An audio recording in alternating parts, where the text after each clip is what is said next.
तायाबू, तायाबू क्या हुआ है?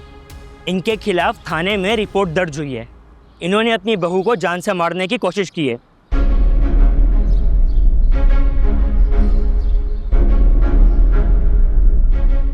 खुदाया, ये क्या हो रहा है इस घर में?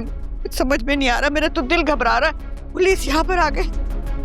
बीजान, बाहर पुलिस आई हुई है। हाँ बेटा, मुझे मालूम है। तुम जल्दी से अपने बाप को फोन करो और उससे कहो कि जाके मालूम करे। आप लोगों को पता चला फारूक भाई के साथ क्या हुआ? जी जी, पता चल गया। हब आया ना ऊंट पहाड़ के नीचे। शम्सा, खुदा का खौफ करो। और उन लोगों को खौफ खुदा आया था जब मेरी आयला के साथ जो बर्ताव किया था उन्होंने।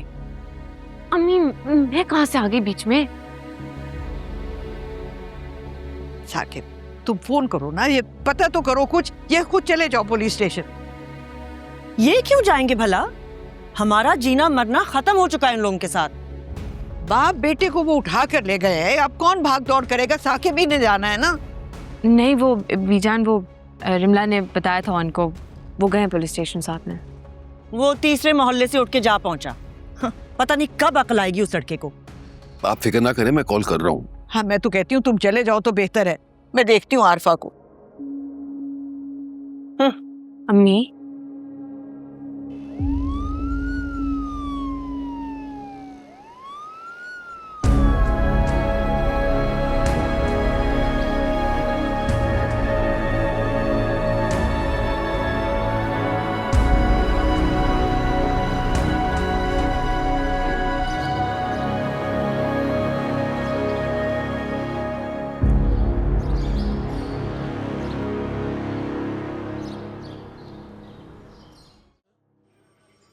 तुम्हें क्यों नहीं समझ में आ रहा? मैं क्यों फारूक मामू को बताऊंगा ये सब कुछ?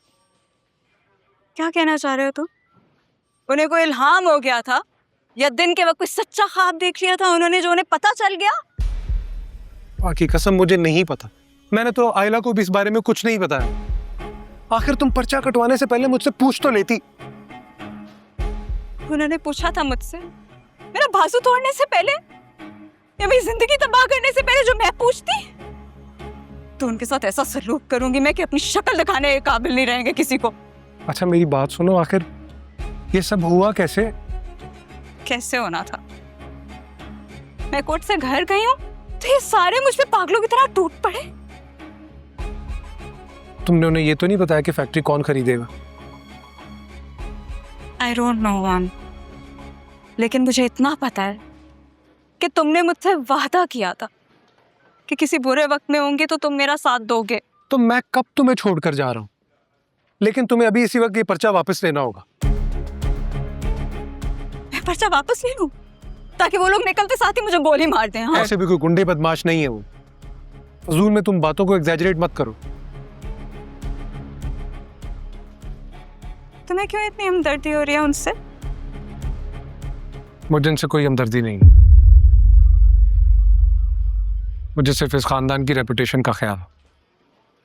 मगर तुम्हें मेरी बात माननी होगी। अच्छा, फॉर एग्जाम्पल मैं तुम्हारी बात मान भी लूं, तो मुझे ये बताओ मैं अब जाऊंगी कहाँ?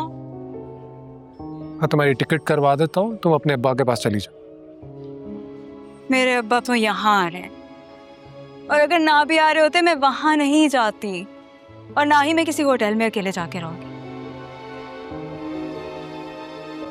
अच्छा तुम एक काम करो, मेरे साथ घर चलो,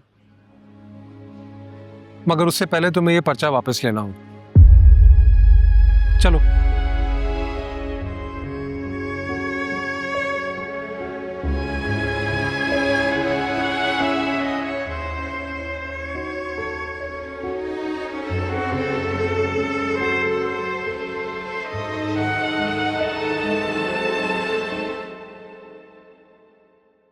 इसी जिल्लत भरी जिंदगी से तो बेहतर था मौत आ जाती बीजान।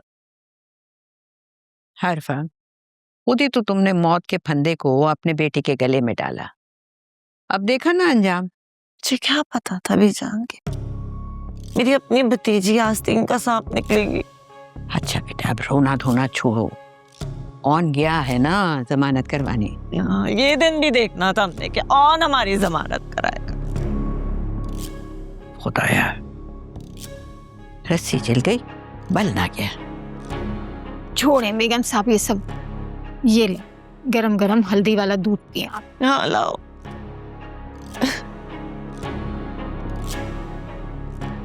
जैसे सारे खानदान के सामने तमाशा बना के रख दिया उस लड़की ने। आरफा, तुमने भी तो सारी जिंदगी तमाशे बनाए हैं ना। अच्छा छोड़ो इन बातों को, पता करते हैं कि वहां पुलिस स्टेशन में क्या हो रहा है। मैं करती हूँ फोन ना उनको।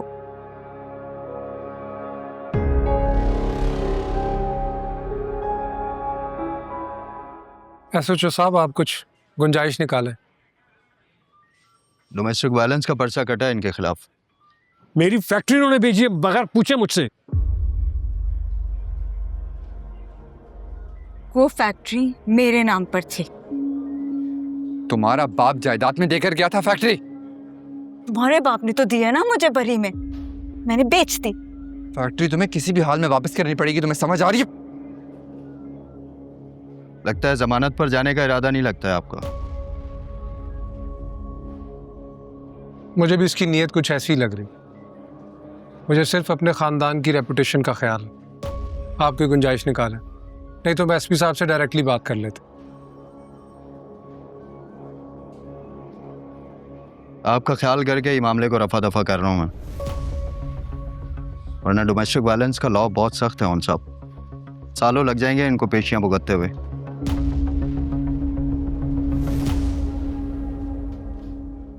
जी जी मैं जानता हूँ, लेकिन शायद ये लोग नहीं जानते हैं। पेपर्स पर साइन कर दें। आपकी जमानत पर छोड़ रहा हूँ इन बाप बेटों को, वरना दिन में तारे दिखा देता। या जी बहुत शुक्रिया एसएचओ साहब।